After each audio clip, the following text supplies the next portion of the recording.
नमस्कार दोस्तों, स्वागत है आप सबका फायर सेफ्टी एकेडमी में। दोस्तों आज इस वीडियो का टॉपिक है डस्ट एक्सप्लोजन एंड पेंटागन। इस वीडियो में हम जानेंगे कि डस्ट एक्सप्लोजन क्या होता है, ऐसे कौन कौन से मटेरियल्स हैं और कौन कौन से ऐसे वर्क प्लेसेस हैं जहां पे डस्ट एक्सप्लोजन का खतरा रहता है। आगे हम डस्ट पेंटागन के बारे में देखेंगे और देखेंगे कि डस्ट एक्सप्लोजन कितने तरीके का होता है। फिर देखेंगे कि अगर कहीं पे डस्ट एक्सप्लोजन का हैजर्ड है तो वहां पे हम उसको आइडेंटिफाई कैसे करेंगे। फिर आगे देखेंगे कि डस्ट एक्सप्लोजन को अवॉइड किस तरीके से किया जा सकता है, इसके प्रिवेंटिव मेजर्स क्या क्या होते हैं। और इस वीडियो में मैं आपको कुछ स्टैंडर्ड्स के बारे में बताने वाला हूं जो डस्ट एक्सप्लोजन से रिलेटेड होते हैं। अगर आपको और भी ज़्यादा जानकारी चाहिए डस्ट एक्सप्लोजन से रिलेटेड तो आप इन स्टैंडर्ड्स को फॉलो करके जानकारी प्राप्त कर सकते हैं। दोस्तों हो सकता है ये वीडियो थोड़ी सी लंबी हो जाए, इसलिए वीडियो को लास्ट तक जरूर देखिएगा, क्योंकि यूट्यूब पे ऐसी इतनी डिटेल में वीडियो डस्ट एक्सप्लोजन पे अभी तक नहीं है। तो चलिए वीडियो को शुरू करते हैं। सबसे पहले शुरुआत करेंगे कि डस्ट एक्सप्लोजन होता क्या है। जब किसी इनक्लोज लोकेशन पे या फिर किसी कन्फाइंड लोकेशन पे किसी कंबस्टिबल मटेरियल के बहुत ही ज़्यादा फाइन पार्टिकल्स हवा में मौजूद होते हैं और उनमें जब एक रैपिड कंबंशन होता है तो उसे ही हम डस्ट एक्सप्लोजन बोलते हैं। जब किसी एटमॉस्फेयर में कोई कंबस्टिबल मटेरियल पाउडर के फॉर्म में हवा में मौजूद होता है और उसका जो कंसंट्रेशन है वो वहाँ पे आग लगने के लिए इनफ हो तो वहाँ पे डस्ट एक्सप्लोजन के चांसेस होते हैं। अभी तक हमने देखा कि डस्ट एक्सप्लोजन क्या होता है, कैसे होता है, लेकिन डस्ट एक्सप्लोजन तभी होता है जब वहाँ पे कोई कंबस्टिबल डस्ट अवेलेबल हो, एयर में सस्पेंडेड हो, उसी कंडीशन में होता है। तो कंबस्टिबल डस्ट क्या होता है इसके बारे में अभी देखेंगे हम। कोई भी ऐसा फाइन मटेरियल जो अगर हवा में मिक्स होता है तो उसमें आग लगने के या एक्सप्लोड होने के चांसेस होते हैं, उसे हम कंबस्टिबल डस्ट बोलते हैं। सिंपल लैंग्वेज में अगर समझे तो कोई भी कंबस्टिबल मटेरियल जो जलने वाला मटेरियल है उसके फाइन पार्टिकल्स यानी कि उसका बहुत ही महीन पार्टिकल या फिर पाउडर समझ लीजिए, पाउडर अगर हवा में मौजूद है और वो जल सकता है या एक्सप्लोड हो सकता है हवा में तो उसे हम कंबस्टिबल डस्ट बोलेंगे। कंबस्टिबल डस्ट किन किन चीजों से बन सकता है? तो पहला है मोस्ट सॉलिड ऑर्गेनिक मटेरियल जैसे कि शुगर, फ्लोर, ग्रेन, वुड इत्यादि। मेनी मेटल्स और some non metallic inorganic materials, इन सब चीजों से कंबस्टिबल डस्ट निकल सकता है। कंबस्टिबल डस्ट जब बनता है तो बहुत सी ऐसे मटेरियल से भी बनता है जो नॉर्मली कंबस्टिबल नहीं होते हैं, जो जलते नहीं हैं। लेकिन अगर जो मटेरियल है और इसके जो पार्टिकल्स हैं ये एक राइट साइज में और एक राइट कंसंट्रेशन में अवेलेबल होते हैं तो वहाँ पे वो जलने की क्षमता रखते हैं और एक्सप्लोड होने के चांसेस भी होते हैं। सबसे ज़्यादा कोल माइंस में, ग्रेन एलिवेटर्स में या ग्रेन सिलोज जो होते हैं जहाँ पे हम अनाज का स्टोरेज करते हैं या फिर और भी जो अदर इंडस्ट्रियल इन्वायरमेंट्स हैं, यहाँ पे डस्ट एक्सप्लोजन का खतरा होता है। Materials that can be A combustible dust hazard. कौन कौन से ऐसे मटेरियल्स हैं जिनसे कंबस्टिबल डस्ट बनते हैं? तो ऐसे बहुत से मटेरियल्स हैं जैसे कि agriculture products, egg whites, powder milk, corn starch, sugar, flour, grain, potato, rice इत्यादि। मेटल्स होते हैं जैसे कि aluminium, bronze, magnesium, zinc etcetera. Chemical dust होता है जैसे coal, sulphur etcetera. Pharmaceuticals, pesticides, rubber, wood, textile, plastic, इन सब जगहों पे कंबस्टिबल डस्ट बन सकते हैं और वहाँ पे डस्ट एक्सप्लोजन के चांसेस होते हैं। इनके अलावा भी बहुत सारे मटेरियल्स होते हैं जहां से कंबस्टिबल डस्ट प्रोड्यूस होता है और वहां पे डस्ट एक्सप्लोजन के चांसेस हो सकते हैं। Work place are at risk for a dust explosion. तो ऐसे कौन कौन से वर्क प्लेस हैं जहां पे डस्ट एक्सप्लोजन का खतरा होता है? डिफरेंट टाइप के वर्क प्लेसेज और इंडस्ट्रीज होती हैं जहां पे डस्ट एक्सप्लोजन का खतरा होता है, जैसे grain elevators, food production, chemical manufacturing जैसे कि rubber, plastic, pharmaceuticals, wood working facilities जहाँ पे लकड़ी के काम होते हैं, मेटल प्रोसेसिंग फैसिलिटीज जैसे zinc, magnesium, aluminium, iron, recycling facilities जहाँ पे पेपर, प्लास्टिक और मेटल की रिसाइकलिंग की जाती है, and coal fired power plant जहाँ पे कोल का यूज किया जाता है, ऐसे पावर प्लांट्स। तो ऐसी जगहों पे डस्ट एक्सप्लोजन का खतरा होता है। जब हम किसी कंबस्टिबल मटेरियल को ट्रांसपोर्ट करते हैं, हैंडल करते हैं या प्रोसेस करते हैं, पॉलिश करते हैं या फिर उसे कोई शेप देते हैं या फिर उसे हम ब्लास्टिंग, कटिंग, क्रशिंग, मिक्सिंग या फिर शिफ्टिंग या स्क्रीनिंग करते हैं तो इन प्रोसेस के दौरान जो ये एक्टिविटी हम कर रहे हैं इसके दौरान डस्ट निकलती है और ये जब बहुत ही फाइन फॉर्म में एक कंसंट्रेशन में एयर में मौजूद हो जाती है तो वहाँ पे डस्ट एक्सप्लोजन का खतरा होता है। अब हम देखेंगे डस्ट पेंटागन के बारे में। डस्ट पेंटागन क्या होता है? तो जैसा हम सबको मालूम है कि आग लगने के लिए 3 चीज़ों की ज़रूरत होती है, यानी कि फायर ट्रायंगल की ज़रूरत होती है, जैसे फ्यूल, ऑक्सीजन, इग्निशन सोर्स, जिसमें हीट स्पार्क हो सकता है। लेकिन डस्ट एक्सप्लोजन के लिए जो फायर ट्रायंगल होता है इसमें 2 एडिशनल एलिमेंट जुड़ जाते हैं जिसे हम बोलते हैं डस्ट पेंटागन। इसमें जो 2 एलिमेंट नए जुड़ते हैं उसे हम बोलते हैं डिस्पर्सन और कन्फाइनमेंट। तो डिस्पर्सन और कन्फाइनमेंट क्या होता है इसे देख लेते हैं। जैसा हमने फायर ट्रायंगल में देखा, इसमें 3 एलिमेंट्स थे, तो हमें डस्ट पेंटागन के लिए 5 एलिमेंट्स चाहिए होते हैं, जिसमें क्या क्या है, fuel, oxygen, ignition sources, confinement and dust cloud. तो डस्ट क्लाउड को हम डिस्पर्सन बोल सकते हैं, बहुत से लोग मिक्सिंग बोलते हैं, तो इसे कुछ भी बोला जा सकता है, अलग अलग नाम है इसके। तो आप ये समझिए कि जो पहले फायर ट्रायंगल में 3 एलिमेंट्स थे, फ्यूल, ऑक्सीजन और इग्निशन सोर्स, ये तो रहेंगे फायर के लिए, लेकिन डस्ट एक्सप्लोजन के लिए 2 और जुड़ जाएंगे इसमें, डिस्पर्सन और कन्फाइनमेंट। डिस्पर्सन का मतलब होता है कि डस्ट पार्टिकल जो एयर में सस्पेंडेड है, मतलब कि किसी भी कंबस्टिबल मटेरियल के fine dust particle powder form में डस्ट क्लाउड बना के वो एयर में सस्पेंडेड है, तो ये हो गया डिस्पर्सन या डस्ट क्लाउड। जो कन्फाइनमेंट होता है, इसका मतलब होता है कि जो डस्ट है वो किसी एक इनक्लोज लोकेशन में, एक लिमिटेड स्पेस में, एक कन्फाइंड स्पेस में मौजूद है, तो वो होता है कन्फाइनमेंट। जब ये किसी कन्फाइंड स्पेस में मौजूद होता है, किसी कन्फाइंड लोकेशन में होता है, किसी इनक्लोज लोकेशन में होता है, तो वहां पे प्रेशर बिल्ड होता है और इसके वहां पे एक्सप्लोजन होने के जो चांसेज होते हैं वो बढ़ जाते हैं। पीछे हमने इग्निशन सोर्स देखा कि हमें जो हमारा डस्ट पेंटागन है उसमें इग्निशन सोर्स एक एलिमेंट था, तो इग्निशन सोर्स कहाँ कहाँ से मिल सकता है एक्सप्लोजन के लिए।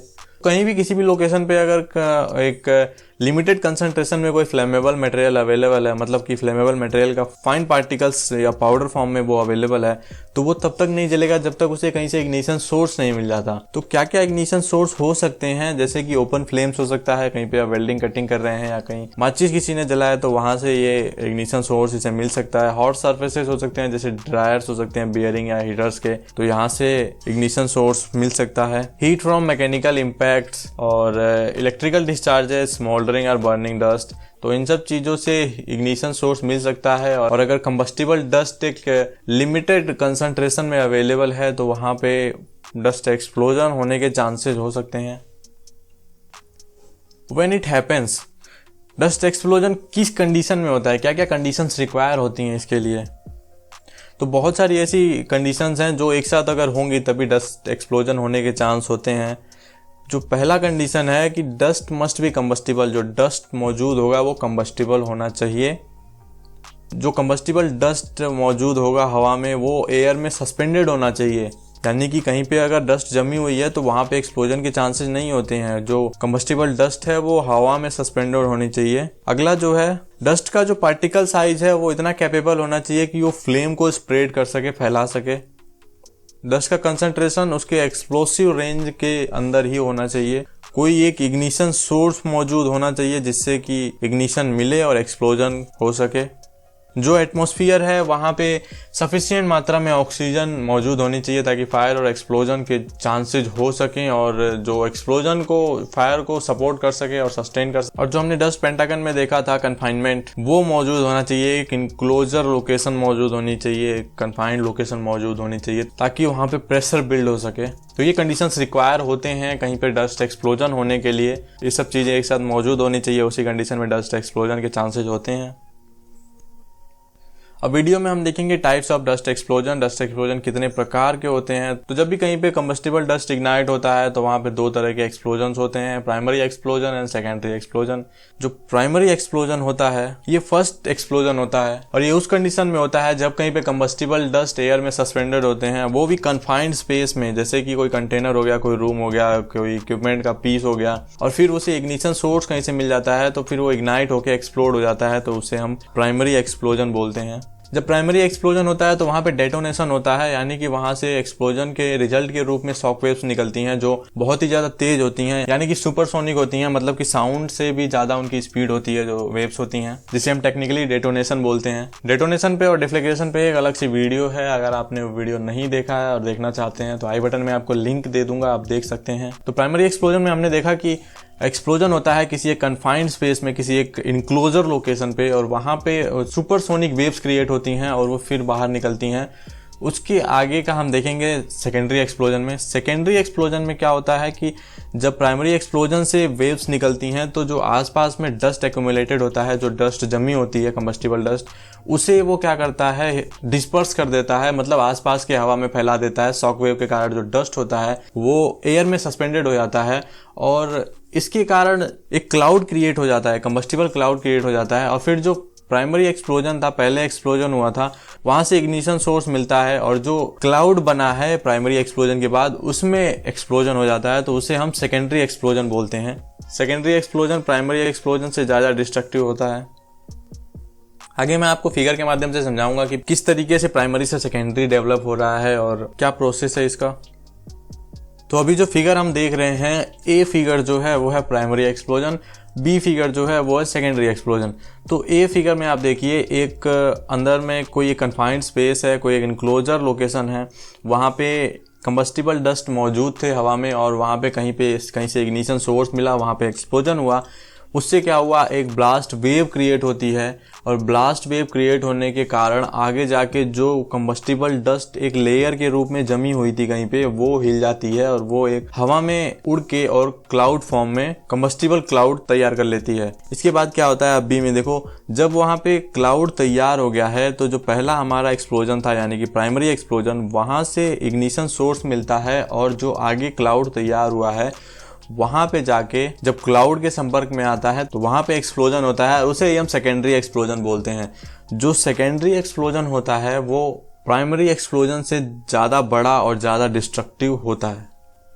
अब अगर एक और फिगर आपको दिखाऊं तो इसमें आप देखिए कि जो ब्लास्ट वेव्स आपको दिख रही हैं स्टार्टिंग में, ये प्राइमरी एक्सप्लोजन से निकल के आ रही हैं, सुपरसोनिक वेव्स होती हैं। इससे जो डस्ट है वो जमी हुई वो एक क्लाउड फॉर्म में आ जाएगा और क्लाउड फॉर्म में आते ही उसे इग्निशन सोर्स मिलेगा प्राइमरी एक्सप्लोजन से, पहला जो एक्सप्लोजन हुआ था उससे, और वहाँ पे एक धमाका होगा। फिर जो सेकेंडरी एक्सप्लोजन होगा उससे जो वेव्स क्रिएट होंगी, जो शॉक वेव्स निकलेंगी, वो आगे जाएंगी और आगे में कहीं पे अगर कोई कंबस्टिबल डस्ट की लेयर है तो उसे फिर वो एयर में डिस्पर्स कर देंगे और वहाँ पे फिर क्लाउड क्रिएट होगा। और फिर जो सेकेंडरी एक्सप्लोजन था इससे इग्निशन सोर्स आगे जाके वहाँ पे भी एक्सप्लोड होने के चांसेस होते हैं। तो ये एक चेन की तरह काम करता है पूरा। इसीलिए बोला जाता है कि जो प्राइमरी एक्सप्लोजन होता है ये ज़्यादा डिस्ट्रक्टिव नहीं होता है, लेकिन जो सेकेंडरी एक्सप्लोजन होता है ये ज़्यादा डिस्ट्रक्टिव हो सकता है। तो इसलिए हम आगे वीडियो में देखेंगे कि सेकेंडरी एक्सप्लोजन को किस तरीके से आइसोलेट किया जा सकता है। कहीं पे अगर प्राइमरी एक्सप्लोजन होता है तो हम सेकेंडरी एक्सप्लोजन को होने से किस तरीके से उसे आइसोलेट कर सकते हैं, तो इन सब के बारे में हम वीडियो में देखेंगे आगे। How do I identify A combustible dust hazard, किस तरीके से आप पता कर सकते हैं कि आपके वर्क प्लेस पे कंबस्टिबल डस्ट का हैजर्ड है, डस्ट एक्सप्लोजन का हैजर्ड है। बहुत सी ऐसी चीज़ें हैं जिन्हें हम कंसीडर कर सकते हैं ये जानने के लिए, जैसे कि जो डस्ट पार्टिकल है उसका साइज क्या है, method of dispersion, ventilation system characteristics, air currents, ignition sources, confinement of the dust cloud, physical barriers and और बहुत से ऐसी चीज़ें हैं जिसे आप कंसीडर करके आप पता लगा सकते हैं कि आपके वर्क प्लेस पे डस्ट हैजर्ड अवेलेबल है कि नहीं है। अगर आप अपने वर्क प्लेस को डस्ट हैजर्ड से फ्री रखना चाहते हैं तो इसका सबसे एक अच्छा एग्जांपल है कि आप अपने वर्क प्लेस पे डस्ट इकट्ठा ना होने दें, डस्ट फ्री रखें।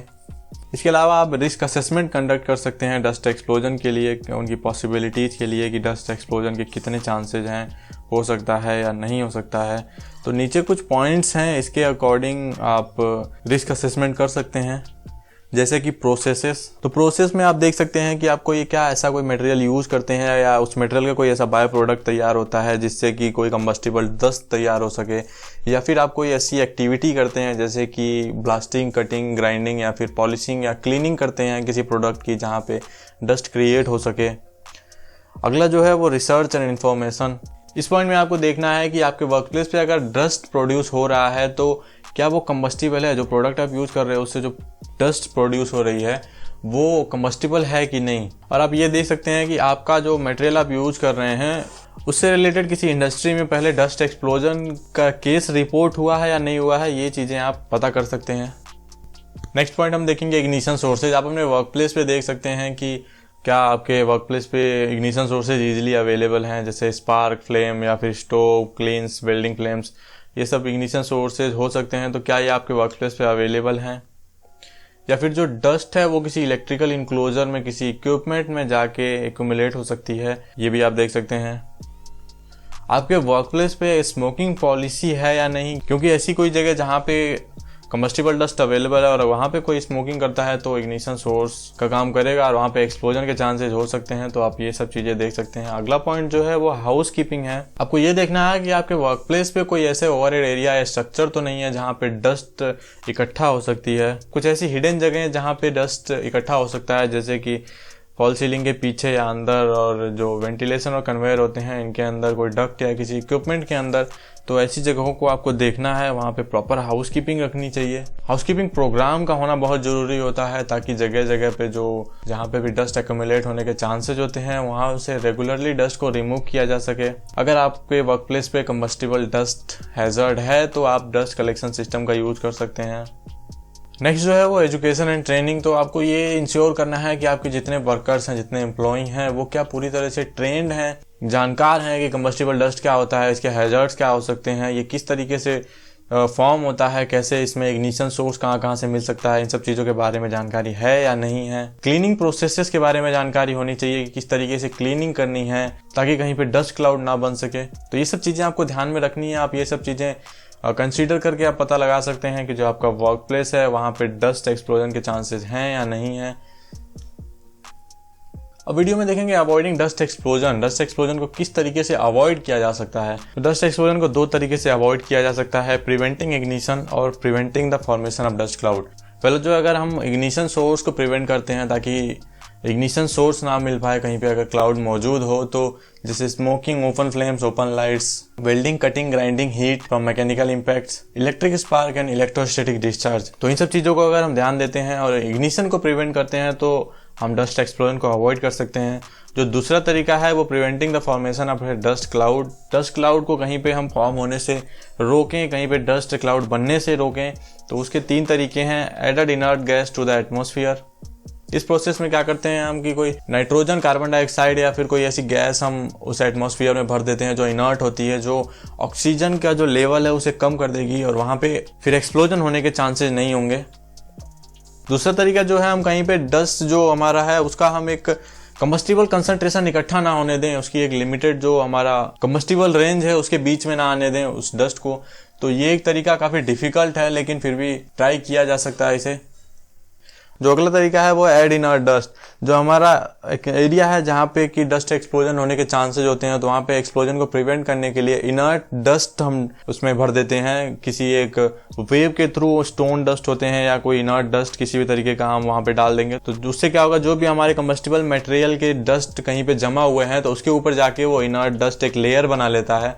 तो उससे क्या होगा, वहाँ पे एक्सप्लोजन होने के चांसेस कम हो जाते हैं। ये था तीसरा method, secondary dust explosion isolation methods.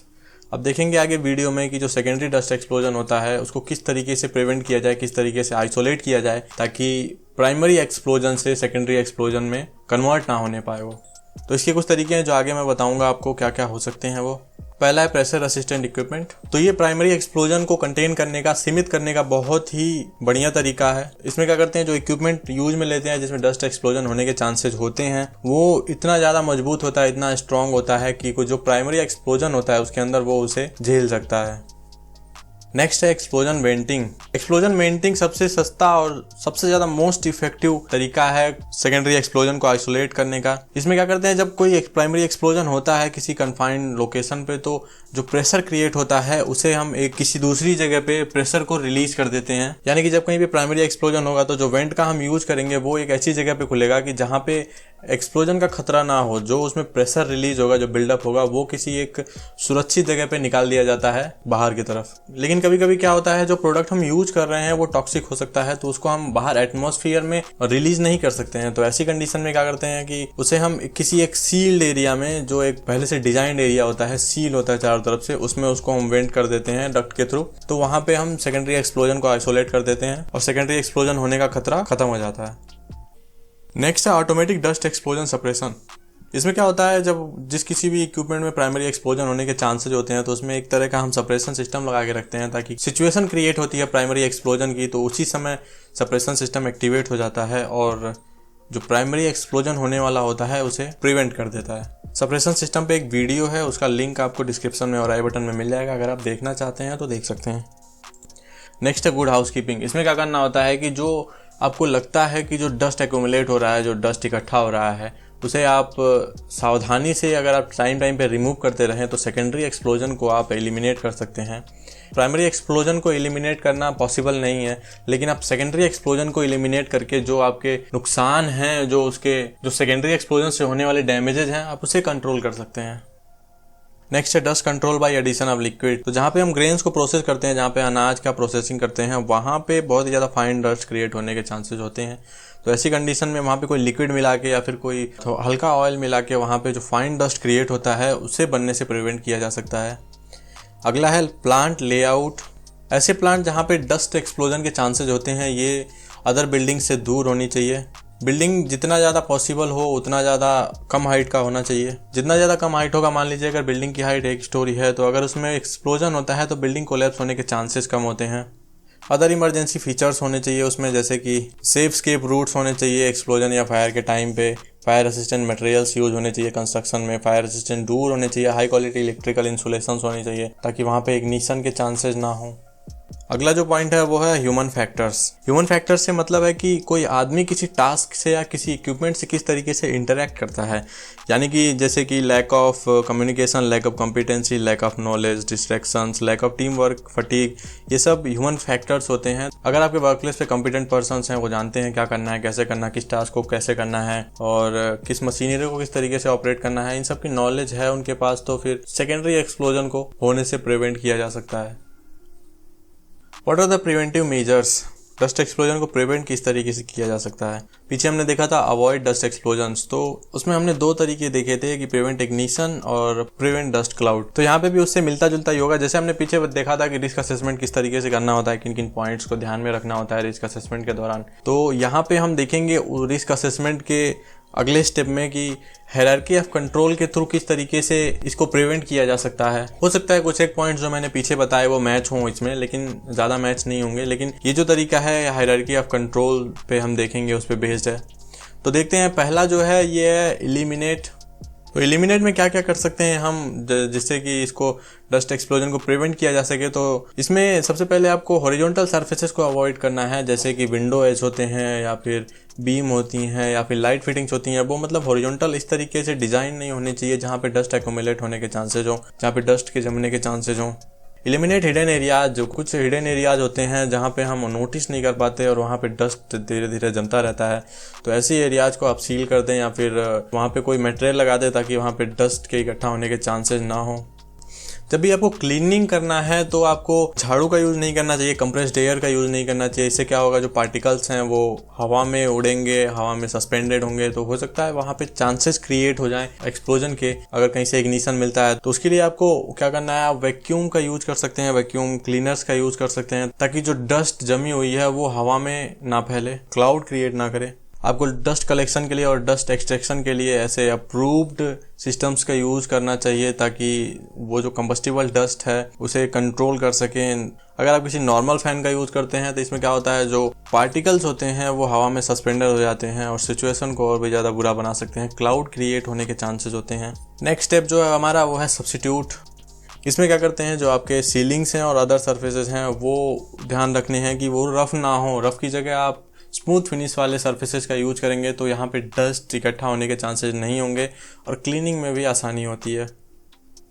Next है हमारा इंजीनियरिंग कंट्रोल। इसमें हम क्या करते हैं, जब आप डस्ट कलेक्टर या डस्ट एक्सट्रैक्टर सिस्टम का यूज़ करते हैं तो आपको ये ध्यान रखना है कि ये जहाँ से डस्ट प्रोड्यूस हो रही है वो उस इक्विपमेंट के जितने ज़्यादा नज़दीक लगाया जा सकता है उतना नज़दीक लगा होना चाहिए। और इसमें आप जब इंस्टॉल कर रहे हैं सिस्टम को तो आप जो स्टैंडर्ड्स हैं और जो कोड्स हैं इनको इंस्टॉल करते समय उसका ध्यान रखना चाहिए। लास्ट में कुछ आपको मैं स्टैंडर्ड्स बताऊंगा इसके लिए, जो जहाँ से और भी ज़्यादा जानकारी आप इसके बारे में ले सकते हैं। और जो डस्ट कलेक्टर्स होते हैं इनको आप आउटडोर अगर लोकेट कर सकते हैं तो ज़्यादा बेटर होगा। जो हमने पीछे एक्सप्लोजन वेंटिंग का सिस्टम देखा, उसमें क्या करना है कि जो वेंटिंग है उसका को इस जगह पे हम वेंट करेंगे, उसको इस जगह पे हम बाहर करेंगे जहाँ पे प्रेशर रिलीव होगा, जहाँ पे एम्प्लॉय ना हो। Use appropriate electrical and ventilation equipments. Keep all mechanical and electrical equipment in good repair. Static electricity को अंडर कंट्रोल रखना चाहिए और जो भी इक्विपमेंट्स हैं आपके उनको इंश्योर करना चाहिए कि उनकी ग्राउंडिंग होनी चाहिए प्रॉपर तरीके से। ऐसे इक्विपमेंट जो हीट जनरेट कर सकते हैं चलते चलते गर्म होने के कारण एक हीट सोर्स का कारण बन सकते हैं, जैसे बियरिंग, इनको टाइम टाइम पे चेक करते रहना चाहिए। स्पार्क प्रूफ टूल्स का यूज़ करना चाहिए जहाँ पे स्पार्क जनरेट होने के चांसेस ना हो। ऐसी मशीनरी का यूज़ करना चाहिए जो इनक्लोज्ड हो, जहाँ पे स्पार्क क्रिएट होने के चांसेस ना हो। जो भी आपके पाइप्स हैं और केबल्स हैं इन पे कवर लगे होने चाहिए, और अगर पॉसिबल है तो आप इन्हें कंसील कर सकते हैं वॉल के अंदर, ताकि इन पे डस्ट इकट्ठा होने के चांसेस ना हो। अब आगे हम देखेंगे एडमिनिस्ट्रेटिव कंट्रोल में क्या करना है। इसमें आपको क्या करना है, develop and implement a combustible dust inspection and control programme. आपको एक combustible dust inspection and control programme develop करना है और इसे इम्प्लीमेंट करना है। और इसमें ये होना चाहिए कि इंस्पेक्शन कब कब होगा और किस तरीके से होगा, डस्ट को किस तरीके से कंट्रोल किया जाना है। वेल्डिंग और कटिंग और इससे रिलेटेड जैसे कि हीट प्रोड्यूस होती है, स्पार्क जनरेट होता है, ऐसी एक्टिविटीज़ के लिए आप हॉट वर्क परमिट सिस्टम को डेवलप करें। इग्निशन कंट्रोल प्रोग्राम डेवलप करना चाहिए और उसे इम्प्लीमेंट करना चाहिए, जिससे कि जो सोर्सेज है इग्निशन के उसे एलिमिनेट किया जा सके या रिड्यूस किया जा सके। इग्निशन सोर्स जहाँ से भी आप यहाँ से इग्निशन क्रिएट हो सकता है तो उसे आप जो इंडस्ट्री इन्वायरमेंट है वहाँ से बाहर रख सकते हैं। जितने भी आपके एम्प्लॉय हैं उन सबको ट्रेनिंग देनी है, एजुकेट करना है कि कंबस्टिबल डस्ट क्या होता है, इसके हैजर्ड्स क्या होते हैं, खतरे क्या क्या हो सकते हैं, और इसको किस तरीके से प्रिवेंट करना है कि फायर और एक्सप्लोजन होने के चांसेस ना हो। टाइम पे आपको एक इंस्पेक्शन कंडक्ट करना है और चेक करना है कि कहीं पे डस्ट एक्यूमुलेशन ना हो रहा हो। एक हाउसकीपिंग प्रोग्राम इस्टेब्लिश करना चाहिए। इस प्रोग्राम में जो डस्ट है ये रेगुलरली रिमूव होने का प्रोविजन होना चाहिए। जब भी आप डस्ट की क्लीनिंग कर रहे हैं तो प्रॉपर इक्विपमेंट और टेक्निक का यूज होना चाहिए डस्ट क्लीनिंग के लिए, जिससे कि जो डस्ट क्लाउड क्रिएट होने के चांसेज हों, डस्ट फॉर्मेशन के चांसेज हों, उन्हें कंट्रोल किया जा सके, मिनिमाइज किया जा सके। और सिर्फ आपको अप्रूव्ड वैक्यूम क्लीनर्स का यूज़ करना है डस्ट कलेक्शन के लिए।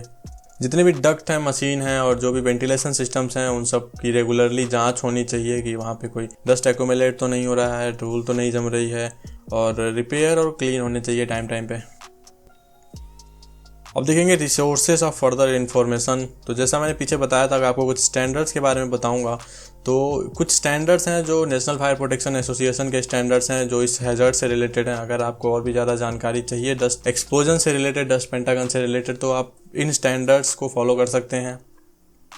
तो इसमें जो पहला स्टैंडर्ड है वो NFPA 61 agriculture and food industries, NFPA 68 deflagration venting, NFPA 69 prevention systems, NFPA 120 coal mines, NFPA 484 combustible metals, NFPA 499 electrical installations, NFPA 654 manufacturing processing and handling dust, NFPA 664 wood processing।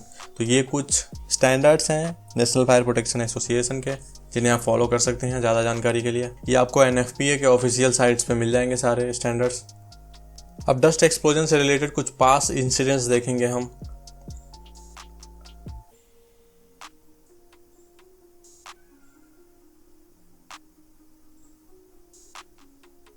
Video में आज के लिए इतना ही। Video थोड़ी सी लंबी हो गई थी, तो अगर अभी तक आप वीडियो को देख रहे हैं तो थैंक यू। आई होप आपको वीडियो अच्छी लगी होगी। डस्ट एक्सप्लोजन से और डस्ट पेंटागन से रिलेटेड जितने भी डाउट्स होंगे आपको क्लियर हो गए होंगे। अगर आपको कोई क्वेरी है, कोई क्वेश्चन है, तो आप कमेंट बॉक्स में मुझे बता सकते हैं, या फिर आप मुझे डायरेक्टली मैसेज कर सकते हैं मेरे इंस्टा और फेसबुक पेज पे। तो इस वीडियो को देखने के लिए धन्यवाद। फिर मिलेंगे एक नए वीडियो में, तब तक के लिए stay safe, be happy and जय हिंद।